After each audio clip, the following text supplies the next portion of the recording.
रोज की रोटी खाए हम, खुदा में बढ़ते जाए हम। हेलो दोस्तों, आज हम ज़बूर 119 उसकी 11 आयत को मिलकर सीखेंगे। तो पहले मैं आपको पूरी आयत सुनाऊंगा और आप ध्यान से सुनेंगे। फिर एक लाइन मैं बोलूंगा और आप उसको दोहराएंगे और आखिर में हम मिलकर पूरी आयत को बोलेंगे। तो क्या आप तैयार हैं? अब मैं आपको पूरी आयत सुनाऊंगा और आप ध्यान से सुनेंगे।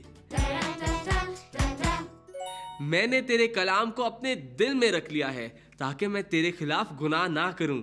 ज़बूर 119 11 आयत। अब मैं एक लाइन बोलूंगा और आप उस लाइन को दोहराएंगे।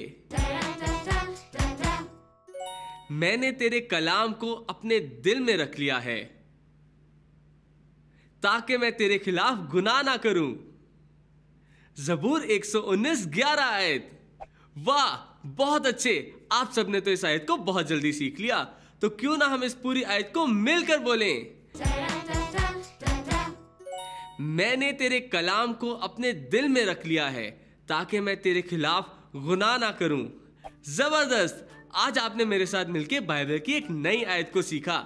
इस आयत को हमेशा याद रखें और दोस्तों को भी सिखाएं। अगली दफा मिलेंगे और साथ सीखेंगे बाइबल की नई आयत। तब तक के लिए बाय बाय।